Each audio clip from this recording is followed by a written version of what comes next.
জগদ্দলের BJP কর্মীর বাড়িতে বোমাবাজির অভিযোগে তীর তৃণমূলের দিকে। ভোররাতে বিজেপির কর্মী শিবু রায়ের বাড়িতে পরপর দুটি বোমা ছোড়ে দুষ্কৃতীরা।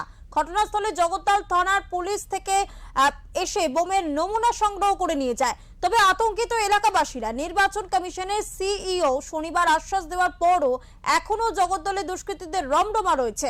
এলাকার বাসিন্দাদের অভিযোগ, একই রকম বোমাবাজি হলে কিভাবে তারা ভোট দেবেন।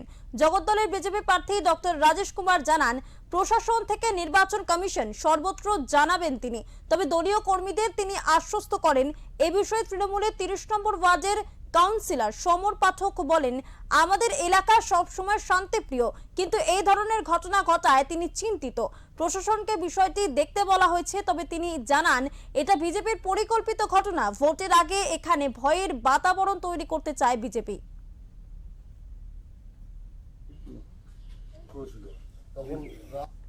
আমি যথারীতি যেরকম খাওয়া দাওয়া করি, আমি তো সকালে রুলস হচ্ছে আমি সকাল 7টার সময় বেরিয়ে যাই। আমাদের যে প্রার্থী আছে ডক্টর রাজেশ কুমার রায়, ওনার ছায়া সঙ্গী হিসাবে, ওনার সিকিউরিটি হিসাবে আমরা সবকিছু কাজ করি। তা কালকেও যথারীতি যেরকম আমার ডিউটি সেরকম ডিউটি আমি করে বাড়িতে ফিরি, খাওয়া দাওয়া করে আমার মতো আমি শুয়ে পড়ি। রাত হঠাৎ 2:30 নাগাদ প্রচন্ড ভাবে একটা বোমার আওয়াজ পাই। তার বোমাটা একদম আমার দেওয়ালে পড়ে। আমি প্রচন্ড আতঙ্কিত হয়ে ওখান থেকে বেরিয়ে বাথরুমে গিয়ে লুকিয়ে পড়ি। তারপরে আরেকটা চার্জ করে, আপনি আসুন আপনাকে আমি দেখিয়ে দিই। তারপরে চার্জ করার পরে জানলার কাঁচ ফাঁচ ভেঙে যায়। ভেঙে যাওয়ার পরে আমি কোনো মতে দরজাটা খুলে আমি ওখান থেকে পালিয়ে আমি আমার একটা দাদা বাড়িতে আশ্রয় নিই। তারপর আমি ফোন করে আমাদের যত কার্যকর্তা আছে বা আমার জায়গা ভাই ইত্যাদি আছে, এমনকি আমাদের উপরে যা আছে সবাইকে আমি ফোন করে জানাই যে এরকম ব্যাপার। রাত্রে আমাদের প্রার্থীর বড় ছেলে ঋত্বিক দা এসেছিল, বা আমাদের জগদ্দল থানা বড়বাবু এসেছিল, পিসি পার্টি এসেছিল, কিন্তু তারপরে তো কোনো প্রতিক্রিয়া পেলাম না। আমি যেরকম একটা ব্যাপার হয়ে গেল, আজ বাদে কাল মুডি আসছে আমাদের জগদ্দল বিধানসভার মধ্যে তৃণমূলের লোকেরা। আমি তো বিজেপি করবি না। 2011 থেকে আমাকে মেরে আসছে, বুম মেরে আসছে, হাতে মেরে গেছে, আমার বাবা বিছনা শয্যাশায়ী থাকা অবস্থায় আমাকে মেরেছে।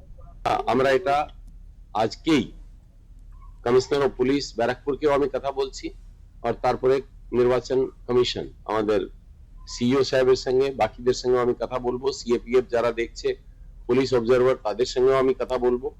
এই জিনিসটা কোনো মতেই সহ্য করা যাবে না। নির্বাচন কমিশনার যেখানে অর্ডার দিয়ে গেলেন, সেখানে আপনাদের এখনো বলছেন কথা বলবেন, কেন কথা বলতে হচ্ছে কেন তাদের? এটাই তো দুঃখের কথা। সিএপিএফ এর মুভমেন্ট, এরা বলছে কি সিএপিএফ মুভমেন্ট করছে না, যে পুরো কনফিডেন্স বিল্ডিং মেজার যেটা ওরা বলে যে আমরা সিবিএম এক্সারসাইজ করব, তার মানে কোনো জায়গায় কনফিডেন্স বিল্ডিং মেজার এক্সারসাইজ হচ্ছে না। আমরা এটা টেক আপ করবো, কেন করা হচ্ছে না, কেন এলাকাতে ঘুরছে না এরা? দীর্ঘদিন ধরে 30 নম্বর ওয়ার্ড এবং বৃহত্তর ভাটপাড়া পৌরসভা অঞ্চল শান্তিপূর্ণ অবস্থায় তো আছে। হঠাৎ করে এই ঘটনাটা ঘটেছে এবং আমার কানেও এসছে। তো কে বা কারা রাতের অন্ধকারে করেছে সেটা তো ঠিক বলতে পারবো না, এবং শুনেছি প্রশাসনও সেখানে উপস্থিত হয়েছিলেন। এবং আপনারা যেহেতু সাংবাদিক বন্ধুরা, দাদা ভাইরা আছেন, আপনারা অবগত যে 30 নম্বর ওয়ার্ডে ক্রাইমের কোনো শিকড় বাকড় আমি রাখিনি। আপনাদের ভালোবাসা এবং 30 নম্বর ওয়ার্ডের জনগণের মানে বুধবার দিন ভোট, তার আগে বোমাবাজি আর বিজেপি কর্মীদের, এটা বিজেপিরই পরিকল্পিত কোনো ঘটনা। কারণ কি বলুন তো, 30 নম্বর ওয়ার্ডের এই ধরনের অসামাজিক লোক খুব একটা চোখে পড়ে না, বা আছে বলে কেউ মনে হয় না এই ধরনের নোংরামোর সঙ্গে যুক্ত। কে বা কারা রাতের অন্ধকারে ওরাই হয়তো করিয়ে দিয়ে এখন একটা প্যানিক তৈরি করবার চেষ্টা করছে।